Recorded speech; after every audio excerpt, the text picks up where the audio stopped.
Good evening सभी को। Welcome to ज्ञान सरयू। आज का सेशन स्टार्ट करते हैं। आज का जो सेशन है वो उत्तर प्रदेश शिक्षक पात्रता परीक्षा 2016 का जो प्रीवियस ईयर क्वेश्चन पेपर है उसको हम आज डिस्कस करेंगे। ये जो परीक्षा है वो 19 दिसंबर 2016 को संपन्न हुई थी, तो उसके ही जितने प्रीवियस ईयर क्वेश्चन पेपर हैं, जितने भी क्वेश्चन हैं वो सबको हम एक बार उसका अध्ययन करते हैं। चलिए स्टार्ट करते हैं।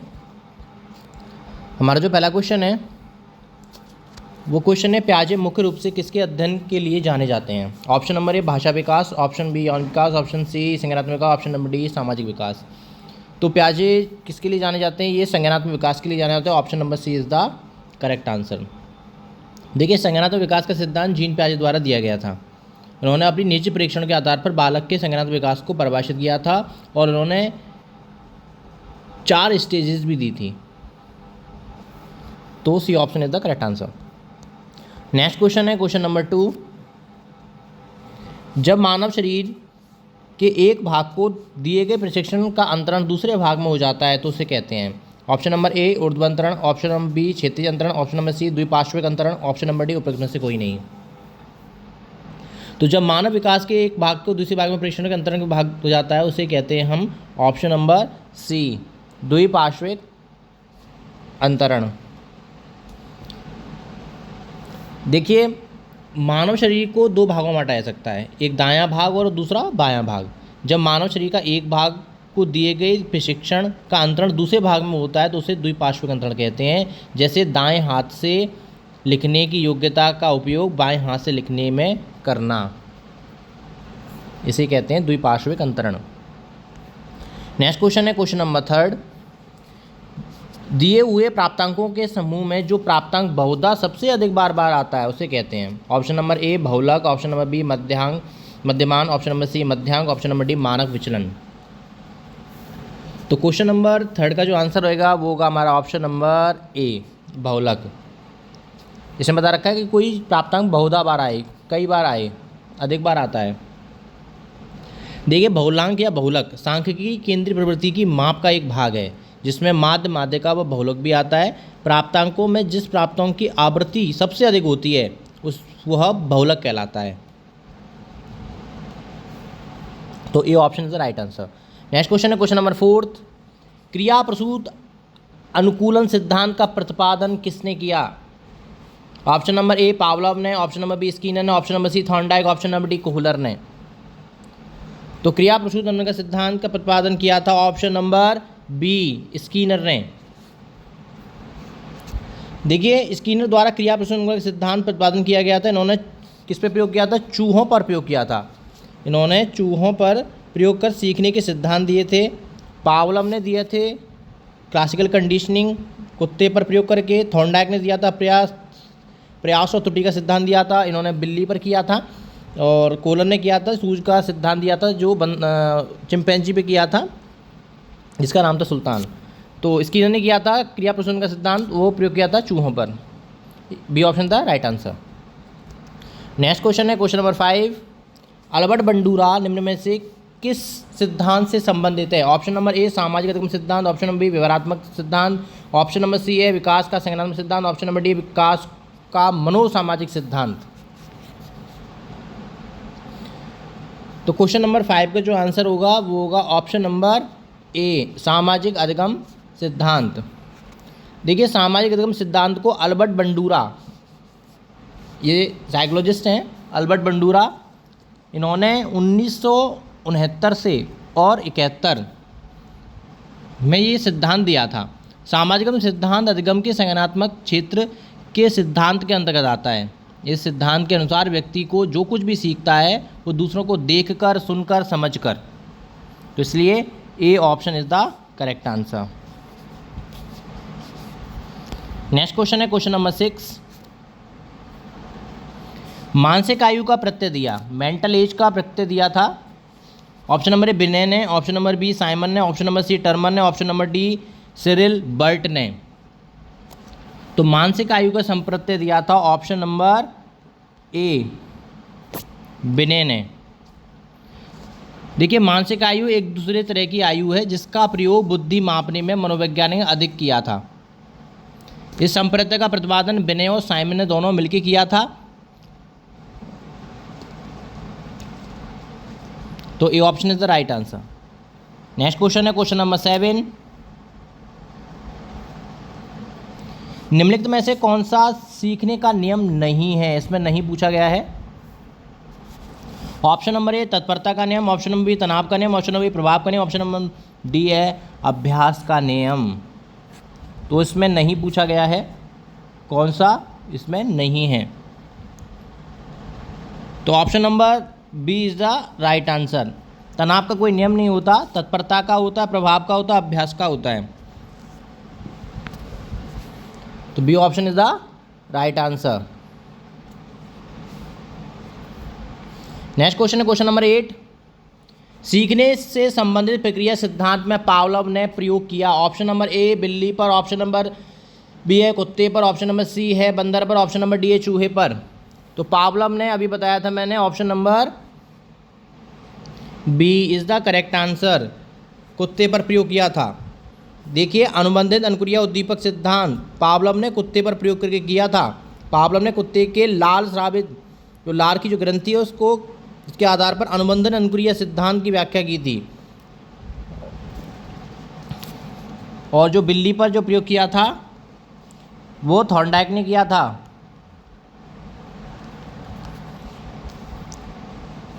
चूहों पर स्कीनर ने और बंदर पर कोहलर ने। ये ध्यान रखिएगा सभी। तो उसका आंसर आएगा हमारा option number B. Next question है क्वेश्चन नंबर 9। सूझ द्वारा सीखने के सिद्धांत का प्रतिपादन किया। Option number A Thorndike, option number B Kohler, option number C Pavlov, option number D Woodworth. तो क्वेश्चन नंबर 9 का जो आंसर आएगा वो आएगा ऑप्शन नंबर बी कोहलर। तीनों ने मिलकर किया था, कोहलर, कॉफका और वर्दीमर।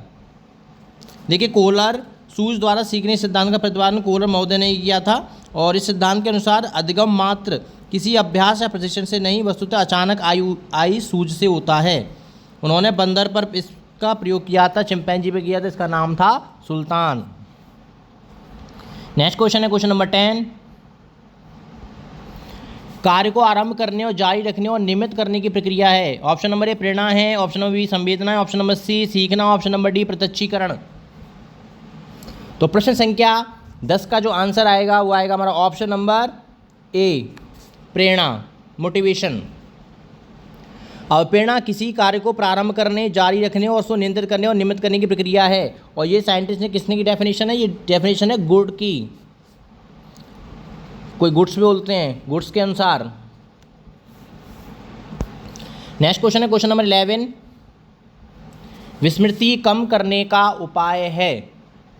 ऑप्शन नंबर ए सीखने में कमी, ऑप्शन नंबर बी है सीखने में त्रुटि पूर्ण विधि, ऑप्शन नंबर सी है पाठ की पुनरावृत्ति, ऑप्शन नंबर डी स्मरण करने में कम ध्यान देना।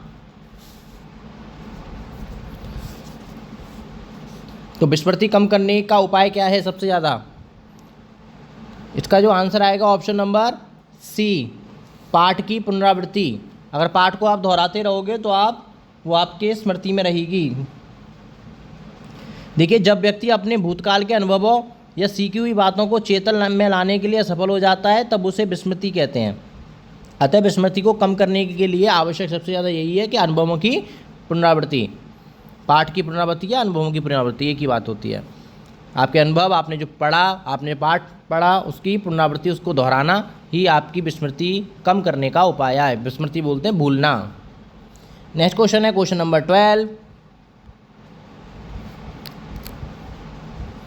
क्रोध व भय, ये भय है, क्रोध व भय के प्रकार हैं। ऑप्शन नंबर ए अप्रेरणा, ऑप्शन नंबर बी संवेग, ऑप्शन नंबर सी परिकल्पना, ऑप्शन नंबर डी मूल प्रवृत्ति।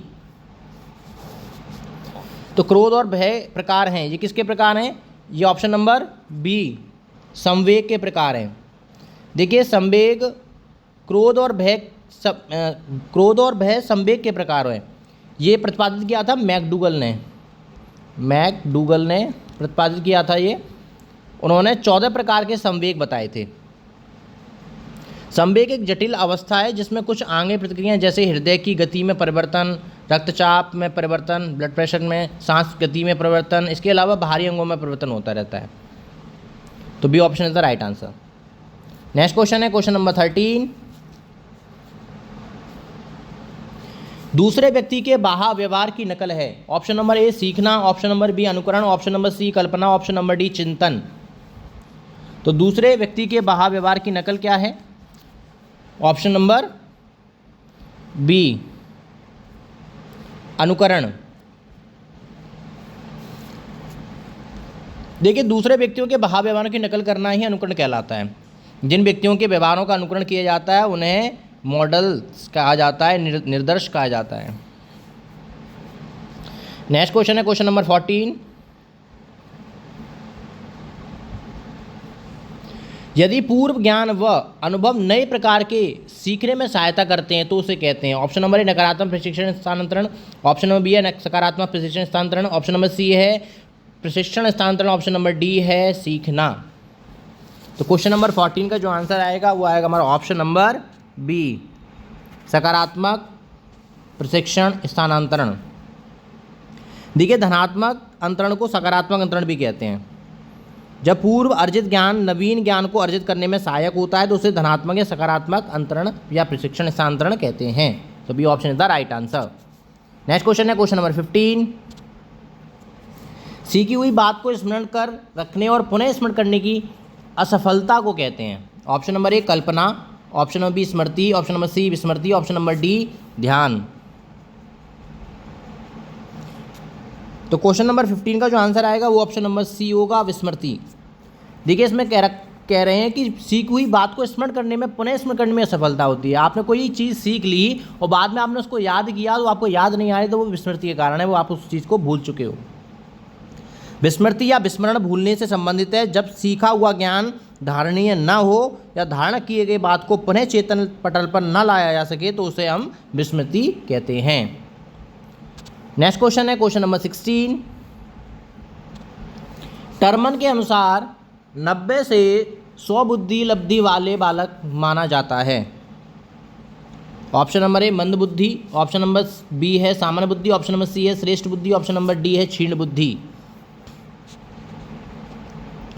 तो क्वेश्चन नंबर 16 का आंसर आएगा ऑप्शन नंबर बी 90 से 100 बुद्धि वाले लब्धि वाले व्यक्ति सामान्य बुद्धि के होते हैं।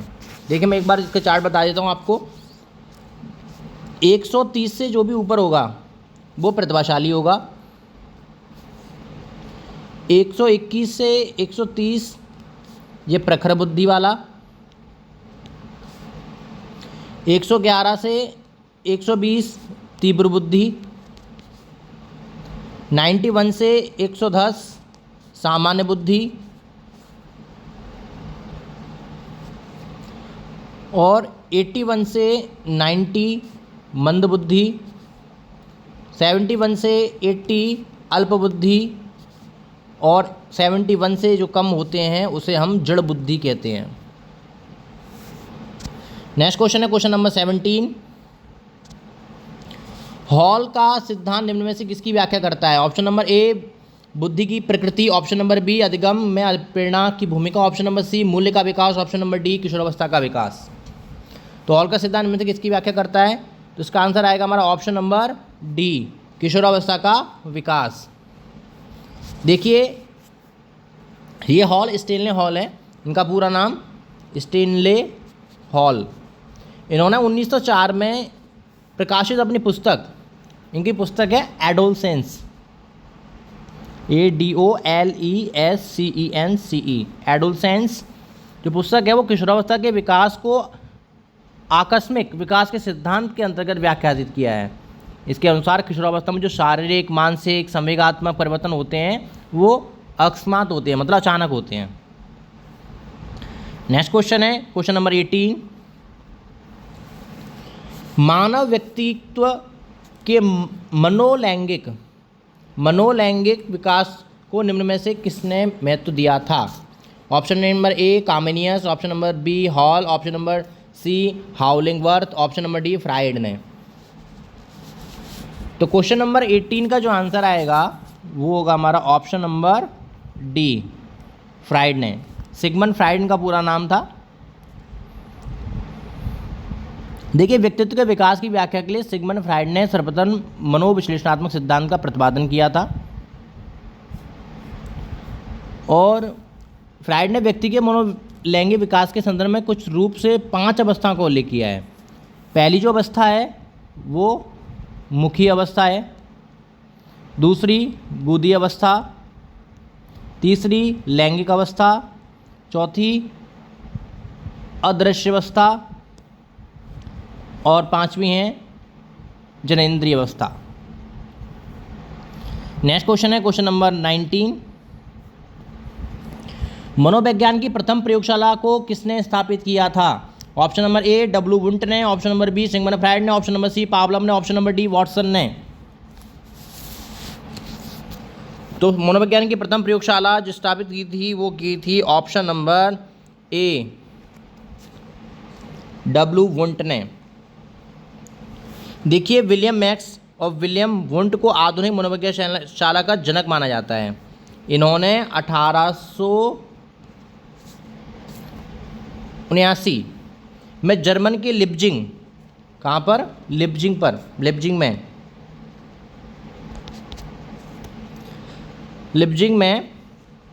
विश्वविद्यालय में उन्होंने मनोविज्ञान की प्रथम प्रयोगशाला स्थापित की थी, जिसके बाद से ही ये मनोविज्ञान को अध्ययन की एक स्वतंत्र विधा माने जाने लगे हैं। तो डब्ल्यू वुंट, प्रथम प्रयोगशाला डब्ल्यू वुंट ने। Next question number 20। गेस्टाल्ट मनोविज्ञान के आधारशिला किसने रखी थी? ऑप्शन नंबर ए फ्रांस ब्रिटेनो ने, option number B Max Wertheimer ने, option number C Edgar Rubin ने, option number D Kurt Lewin ने। तो क्वेश्चन नंबर 20 का जो आंसर आएगा वो आएगा ऑप्शन नंबर बी मैक्स वर्थीमर। देखिए, गेस्टाल्ट मनोविज्ञान की आधारशिला 4 जर्मन मनोवैज्ञानिक, एक तो मैक्स वर्थीमर, दूसरा वॉल्फगैंग कोहलर, तीसरे थे कुर्ट कॉफका और कुर्ट लेविन। इन्होंने ही गेस्टाल्ट मनोविज्ञान की आधारशिला रखी थी। Question number 21। संगणन सिद्धांत इनमें से किससे संबंधित है? ऑप्शन नंबर अधिगम से, ऑप्शन नंबर बी प्रेरणा से, ऑप्शन नंबर सी स्मृति से, ऑप्शन नंबर डी सृजनात्मकता से। तो क्वेश्चन नंबर 21 का जो आंसर आएगा वो हो जाएगा हमारा ऑप्शन नंबर सी स्मृति से। देखिए, संगणन सिद्धांत स्मृति संबंधित है। यह सिद्धांत मूल रूप से निर्णय निर्माण की प्रक्रिया और प्रस्तुतिकरण के तरीके की व्याख्या करता है।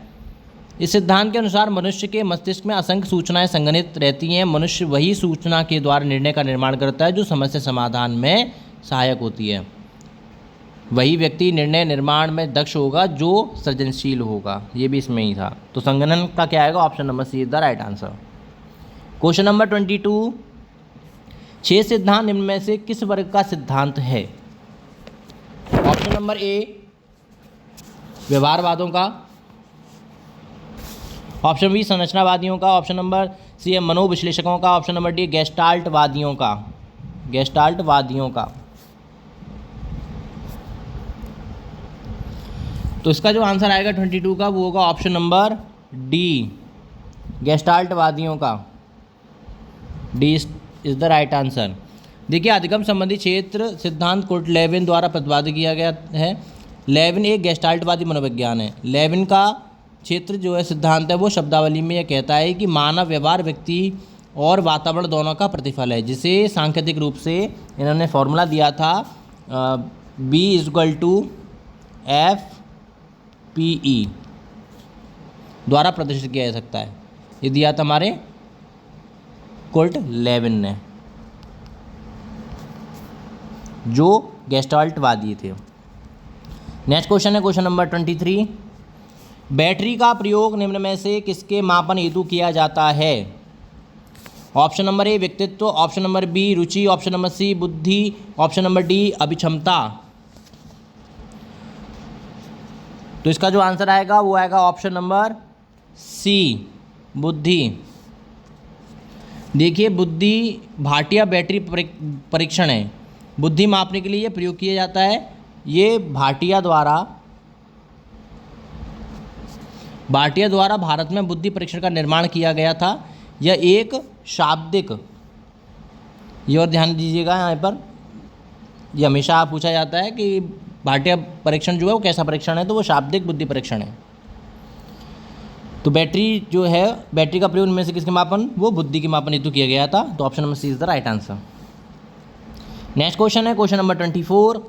अभिक्रमायोजित अधिगम का प्रत्यय किसने दिया था? ऑप्शन नंबर ए हल ने, ऑप्शन नंबर बी थॉर्नडाइक ने, ऑप्शन नंबर सी स्किनर ने, ऑप्शन नंबर डी वॉटसन ने। तो क्वेश्चन नंबर 24 का जो आंसर आएगा वो आएगा ऑप्शन नंबर सी स्किनर ने। देखिए अभिक्रमायोजित अधिगम का जो अर्थ किसी योजना के अनुसार शिक्षण एवं अधिगम की प्रक्रिया को साकार रूप प्रदान करना होता है। और इस मनोवैज्ञानिक थे, इनका नाम था पूरा B.F. स्किनर। इन्होंने 1942 से 43 के मध्य में सक्रिय अनुबंधन अनुक्रिया सिद्धांत या क्रिया प्रसूत अनुबंध का सिद्धांत का प्रतिपादन किया, जो अभिक्रमायोजित अधिगम का आधार बना था, इसका आधार बना था। Question number 25। व्यवहारिक क्षमताओं में वह सापेक्ष स्थायी परिवर्तन जो कि प्रचलित अभ्यास का परिणाम होता है उसे कहते हैं। ऑप्शन नंबर ए अधिगम, ऑप्शन नंबर बी अप्रेरणा, ऑप्शन नंबर सी अभिवृत्ति, ऑप्शन नंबर डी अभिक्षमता। क्वेश्चन नंबर 25 का जो आंसर होगा वो होगा हमारा ऑप्शन नंबर ए अधिगम। देखिए सीखना या अधिगम एक ऐसी प्रक्रिया है जिसके द्वारा अनुभूति या अभ्यास के फलस्वरूप व्यवहार में अपेक्षाकृत स्थायी परिवर्तन लाता है। अगर आपके व्यवहार में स्थायी परिवर्तन है तो आप अधिगम कर रहे हो। Option number A is the right answer. Next question है क्वेश्चन नंबर 26। संज्ञान किस बुद्धि के सिद्धांत का हिस्सा है? ऑप्शन नंबर ए प्रतिदर्श सिद्धांत, ऑप्शन नंबर बी समूह कारक सिद्धांत, ऑप्शन नंबर सी है गिलफोर्ड का सिद्धांत, ऑप्शन नंबर डी है फ्लड तथा क्रिस्टलाइज का सिद्धांत। तो क्वेश्चन नंबर 26 का जो आंसर आएगा वो ऑप्शन नंबर सी गिलफोर्ड का सिद्धांत। देखिए इनका पूरा नाम था जेपी गिलफोर्ड और उनके सहयोगी थे। बुद्धि का त्रिविमीय प्रारूप प्रस्तुत किया था, जिसके अनुसार बुद्धि को 3 विमाएं प्रस्तुत किया गया था। सामग्री, पहला सामग्री, दूसरा संक्रिया, फिर उत्पाद, और सक्रिया को फिर 5 में विभाजित किया गया था। संज्ञान, स्मरण, परंपरागत चिंतन, गैर परंपरागत चिंतन और लास्ट में मूल्यांकन। तो संज्ञान बुद्धि के सिद्धांत का हिस्सा है, गिलफोर्ड का सिद्धांत है। Option number C is the right answer. Next question है क्वेश्चन नंबर 27। देखिए 8 वर्ष के सुधीर की मानसिक आयु 10 वर्ष है, उसकी बुद्धि लब्धि कितनी होगी? तो इसका फॉर्मूला है MA/CA × 100। देखिए MA mental age, chronicle age और 100 से इसको मल्टीप्लाई कर दो तो इसका आंसर आ जाएगा। तो 8 वर्ष की सुधीर की मानसिक आयु 10 वर्ष है। मानसिक आयु कितनी है? 10 वर्ष है। तो 10/8 × 100, इसको सॉल्व करेंगे तो 125 आएगा, 125। नेक्स्ट क्वेश्चन है तो 125 द राइट आंसर।